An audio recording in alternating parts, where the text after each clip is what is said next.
The screen behind me was lit up with deployment schedules and server migration timelines, but my focus was shattered by the constant buzzing of my phone. I was mid-sentence, walking the executive team through a critical security rollout, when the vibrations started, 3, 4, 5 in a row. Something twisted in my gut.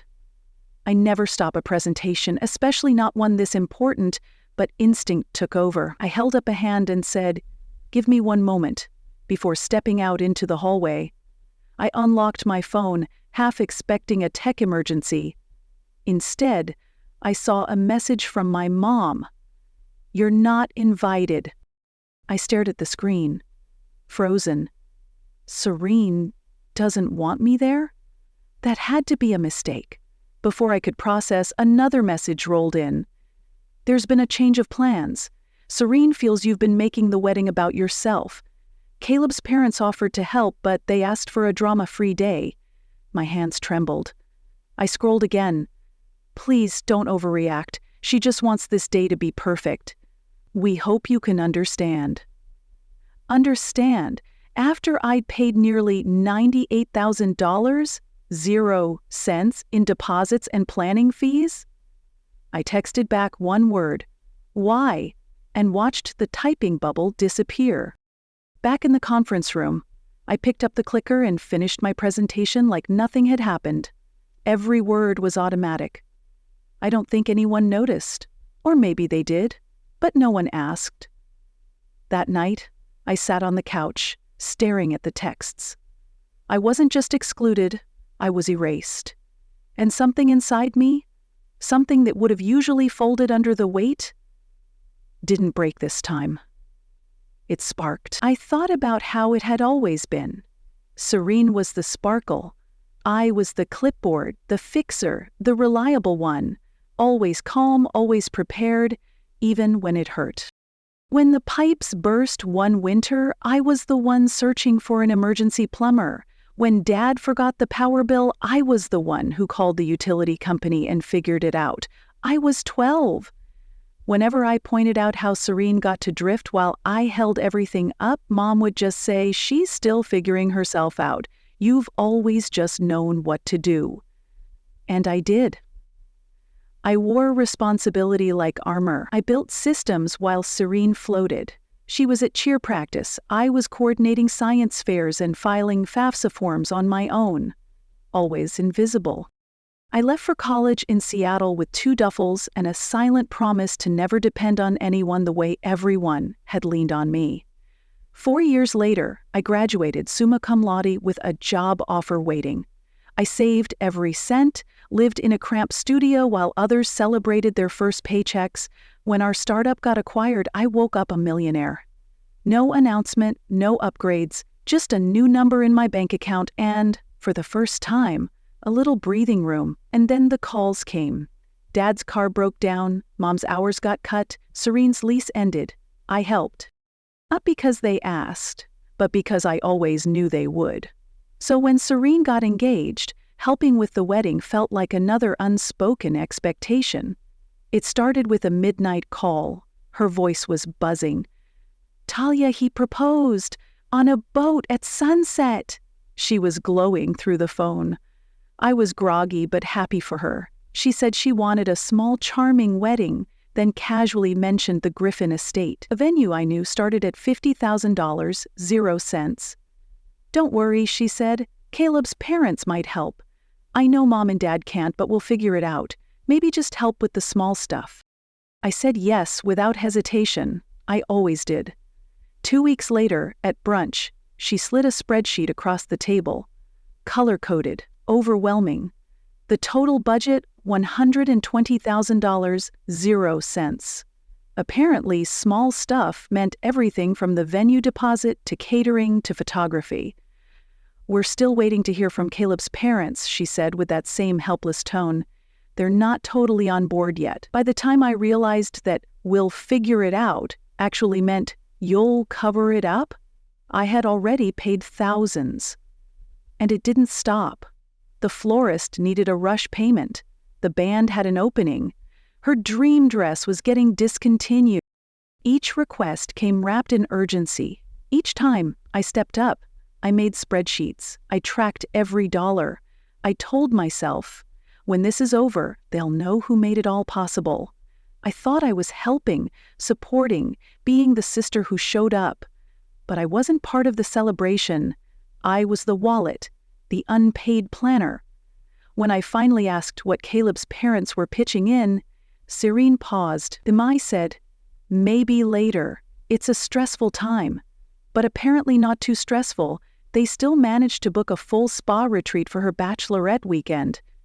The double standard was deafening. It started subtly. A group chat I wasn't included in. A florist meeting scheduled during my quarterly review. A cake tasting I found out about from Serene's Instagram story. I kept asking why I wasn't involved. Every time there was an excuse. "I didn't think you'd be free. I figured Mom could go instead. It was so last minute." I wanted to believe her. That she was overwhelmed, not excluding me, but the pattern spoke louder. I was paying for decisions I didn't get to make. Still, I kept adjusting my calendar, showing up, taking trains, hoping to re-earn a place I'd already paid for. One afternoon, I stopped by a boutique hotel near Serene's apartment to drop off printed contracts she needed. I figured I'd grab a coffee at the cafe downstairs first. That's when I saw her, 2 tables away, deep in conversation with her maid of honor, Kendra. I froze mid-step as I caught my name. "She's being such a control freak," Serene said, not even whispering. "Just because she's paying doesn't mean it's her wedding." Kendra laughed, sipping her latte. "Yeah, but at least you're not in debt, right?" Serene smiled, adding, "Small price to pay for her spreadsheets and passive-aggressive comments." I backed away before they saw me, hands trembling. That night, I stared at the color-coded budget I'd spent hours perfecting. For the first time, I didn't know who I had built it for. I thought I was helping. I thought I was being the sister who shows up. But apparently, showing up was the problem. A week later, during a Monday stand-up, another message came in. This time from Caleb's cousin, someone I barely knew. "Hey, sorry you're not coming. Hope you're feeling better." Confused, I stared at the screen, then another text. "Serene said you've been having episodes." My fingers went cold. Episodes? I called my mom on my lunch break. She picked up, voice already cautious. "Talia, I was going to call you tonight." I cut her off. "What did she tell them?" A pause. "She just said you've been overwhelmed, that the stress is maybe affecting your behavior." Overwhelmed. That's what they were calling it now? I felt the sting in my throat. So instead of admitting I paid for 90% of her wedding and got shut out, she told Caleb's family I'm unstable. "He didn't mean it that way," Mom said gently. "She's just under pressure." "He's afraid something will ruin it," Mom added. "Something like me?" The line went quiet. "I'm not the problem," I said, more to myself than to her. "The problem is, she's been lying to everyone, including you, and you'd rather protect the fantasy than admit it."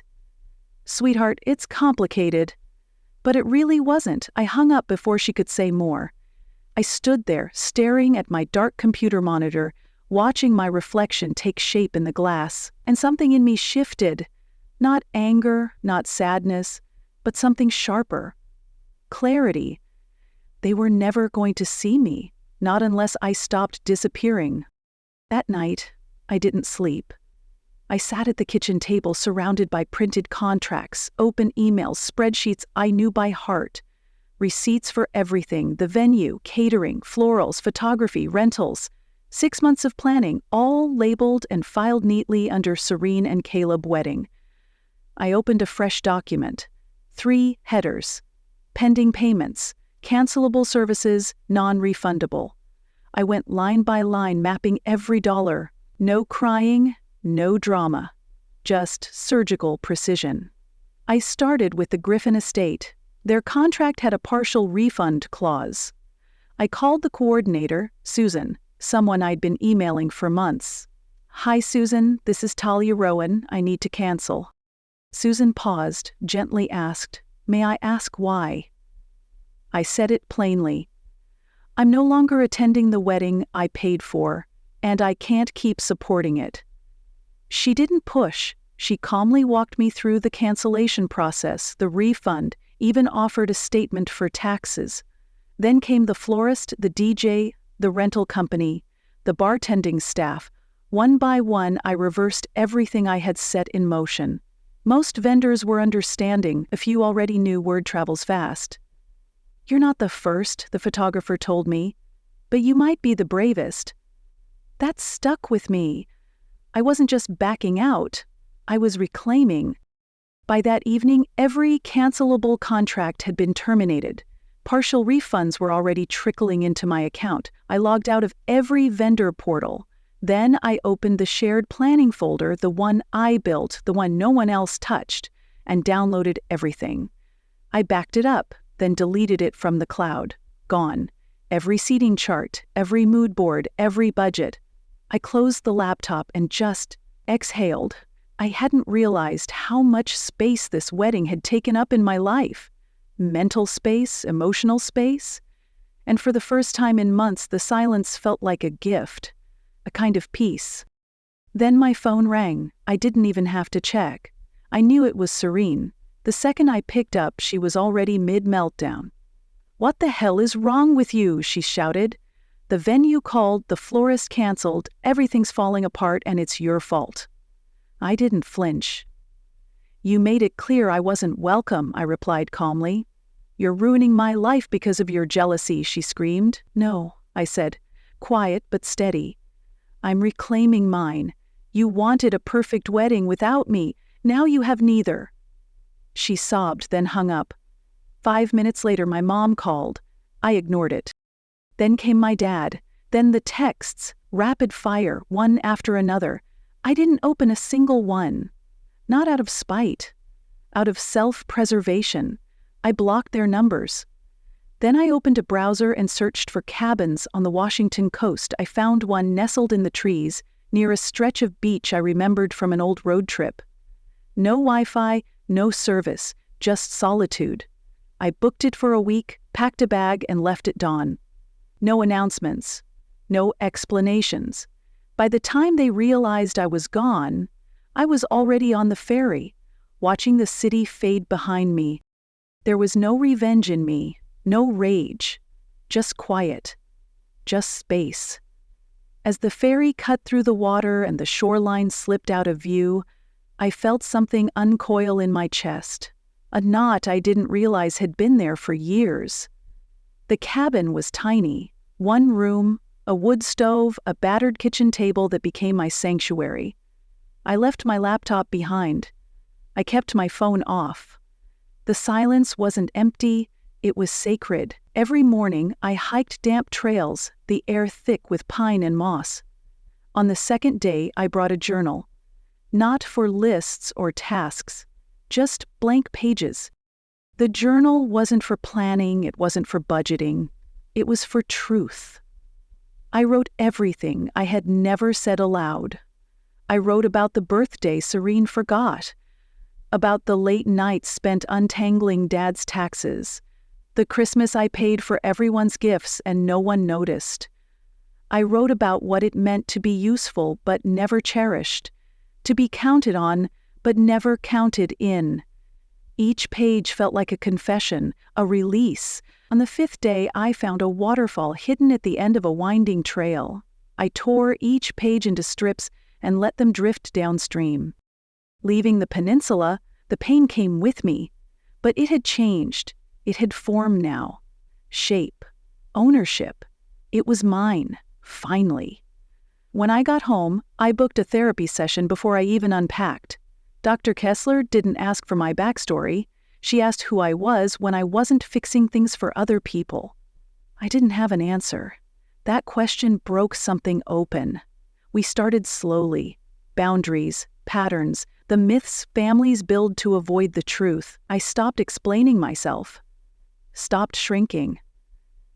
The grief didn't vanish, but it no longer controlled the room. It no longer decided who I had to be. When the holidays came, I didn't go back to Eugene. I made my own plans. I had Thanksgiving with coworkers who burned pies and laughed about it. On Christmas morning, I drank coffee in a house full of friends who passed around board games instead of guilt. In therapy, we mapped out my role in the family, what Dr. Kessler called emotional outsourcing.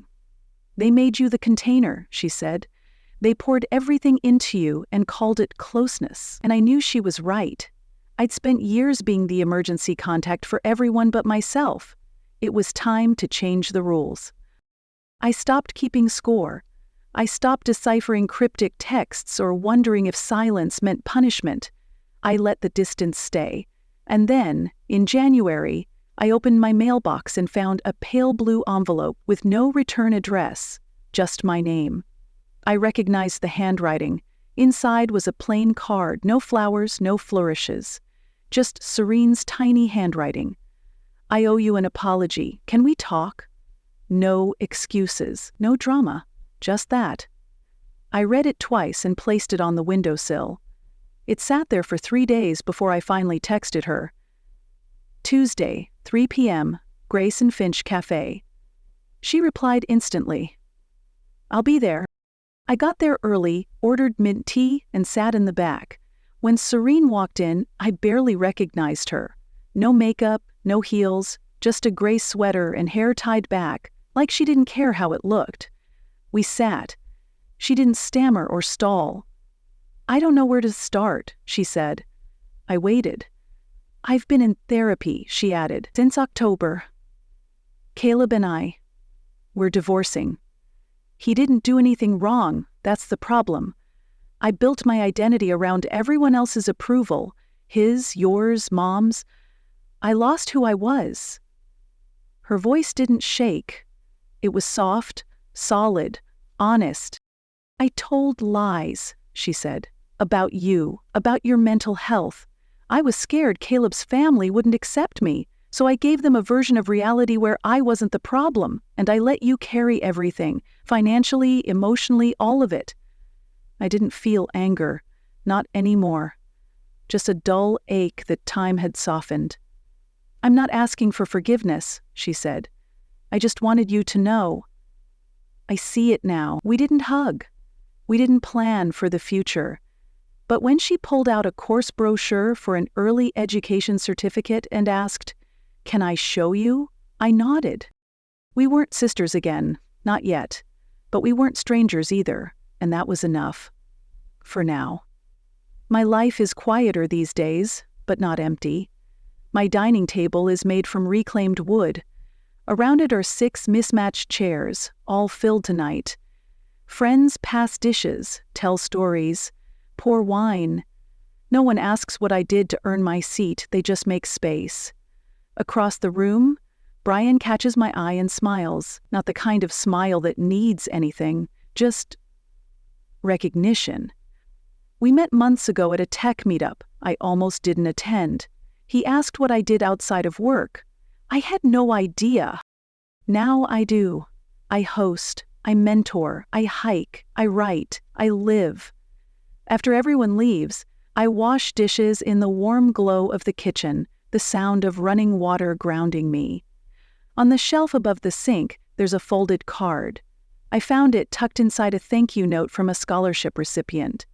The ink is slightly smudged. It reads, "You were never the backup plan. You were the blueprint." I trace the words with my fingertip, letting them settle deep in my chest. For years, I gave up my seat at the table and called it love. Now, I build my own. And every seat here was made with care, not guilt, not obligation, just choice. Just love, the kind that doesn't demand receipts or performances, the kind that sees you. Every spreadsheet, every apology, every canceled payment and reclaimed breath led me here, not to revenge, but to restoration, not to a perfect life, but to one that feels like mine. And that's more than enough. For the first time, I know what it means to belong, to myself, to the life I chose, not the one I inherited. I'm not the helper in someone else's story anymore. I'm the author of my own.